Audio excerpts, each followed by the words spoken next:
Olá, sejam muito bem-vindos à nossa 8ª aula da disciplina de Sociologia para o curso de Administração. Na aula passada, estudamos os conceitos de interação e estruturas sociais. Na aula de hoje, iremos estudar os conceitos de grupos sociais e organizações sociais.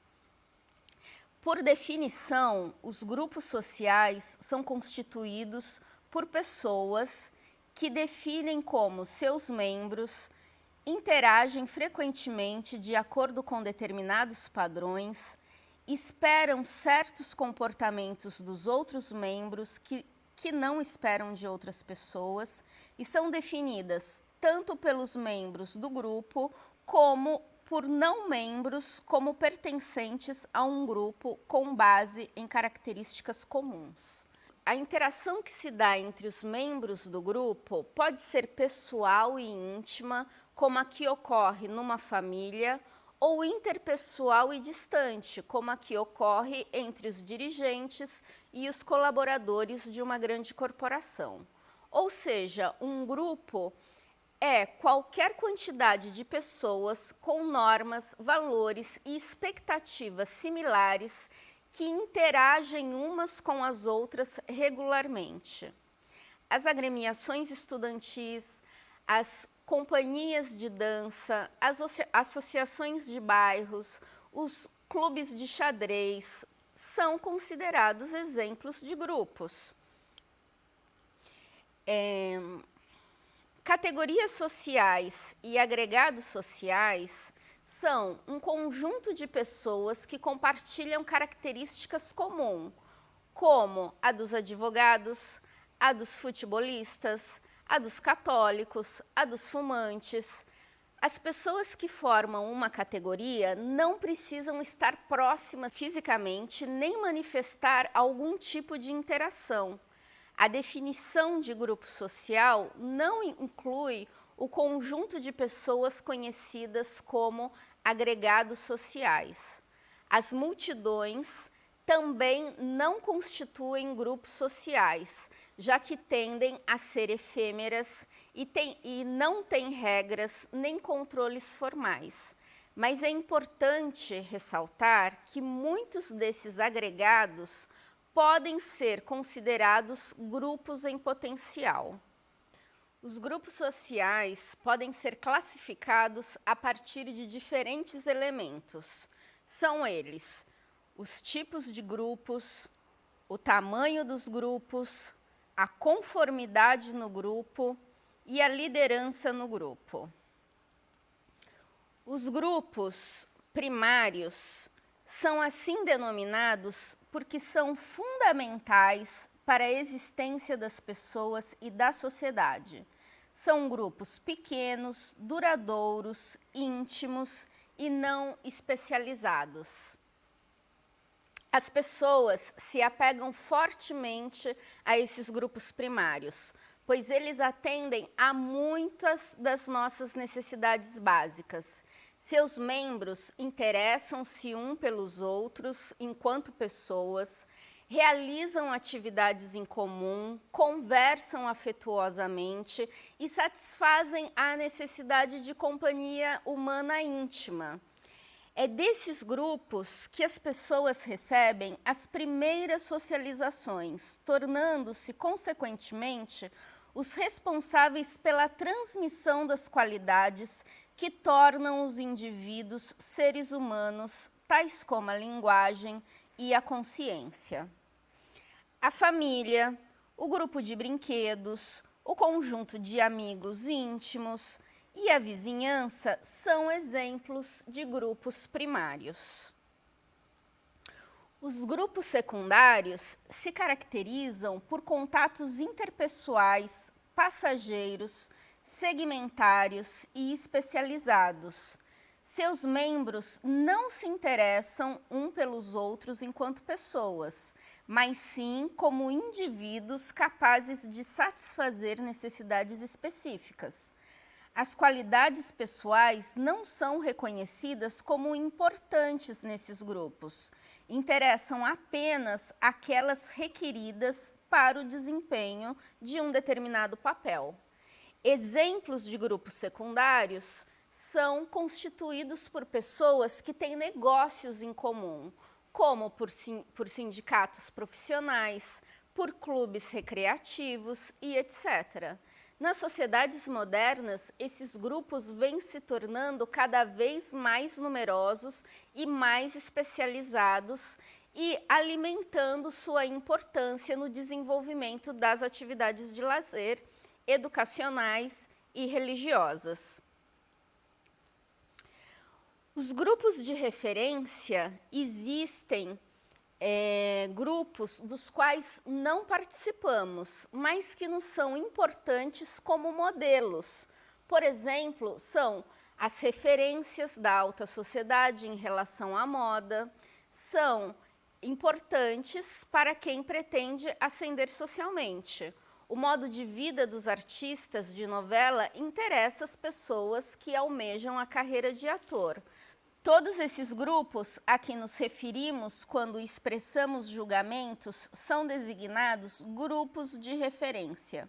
Eles funcionam como pontos de apoio para aspirações e também para a tomada de consciência e formação de opiniões. O menor grupo possível é a díade, constituído por 2 pessoas. A díade pode facilmente se transformar no mais coeso de todos os grupos, porque seus membros estão inclinados a ser mais pessoais e a interagir mais intensamente uns com os outros. Mas a díade é também o tipo de grupo que pode mais facilmente se extinguir, deixar de existir, pois, para tanto, basta que uma pessoa decida se retirar dessa relação. Esse problema não existe, por exemplo, na tríade, que são os grupos compostos por 3 pessoas. Mesmo que um membro se afaste, o grupo permanece. A tríade também possibilita que 2 membros conspirem contra um terceiro, ou que um membro procure apaziguar uma divergência que existe entre os outros 2. Mas a tríade perde em qualidade quando o que se pretende é a intimidade. Daí o provérbio que 1 é pouco, 2 é bom, 3 é demais. À medida que os grupos crescem em número de participantes, eles se tornam mais estáveis e capazes de resistir à perda de alguns de seus membros.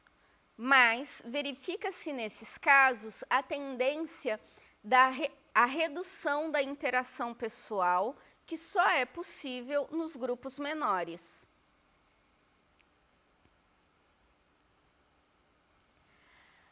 Quando os grupos passam a ter 3 membros ou mais, começam a se formar coalizões.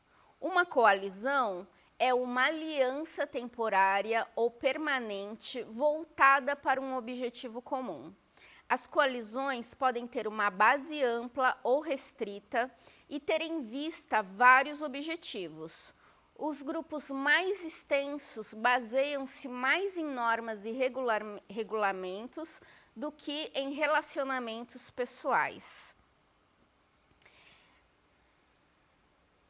Uma importante característica do grupo é o poder que ele exerce para gerar conformidade em seus grupos. Estudos confirmam a tendência dos membros de um grupo coeso a manter o consenso, a ponto de rejeitar a verdade. Esse processo é chamado de pensamento grupal. Nessa situação, cada membro do grupo tende a conformar sua ação com o que acredita ser o pensamento do grupo. Por isso, é que se espera que os líderes dos grupos, efetivamente empenhados em encontrar a melhor situação para um problema, criem condições para a análise objetiva das questões propostas, evitando um consenso prematuro. A dinâmica de um grupo depende muito da liderança. Embora os pequenos grupos, de modo geral, não tenham líderes, os grupos secundários mais extensos têm sua ação determinada em boa parte pela atuação de seus líderes.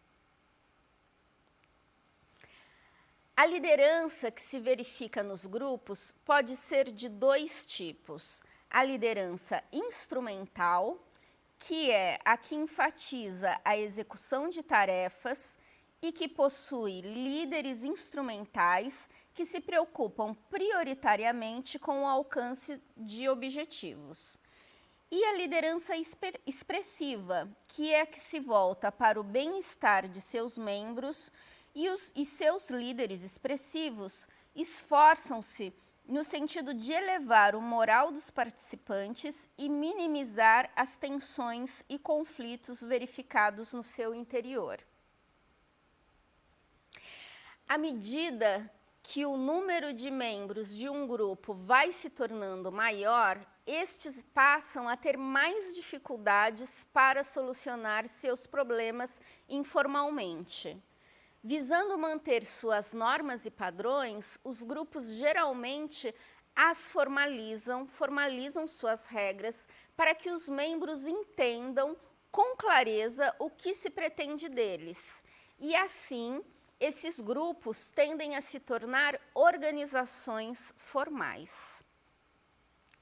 Trazendo a aula de hoje para a perspectiva do administrador, facilmente podemos compreender como o entendimento sobre as características dos grupos que se formam dentro das empresas, assim como a atuação de suas lideranças, é fundamental para a boa gestão empresarial. Recapitulando, na aula de hoje estudamos os grupos sociais, como estes se classificam e seus líderes. Na próxima aula, continuaremos o estudo das organizações formais. Obrigada pela participação de vocês e nos vemos na nossa próxima aula. Até logo!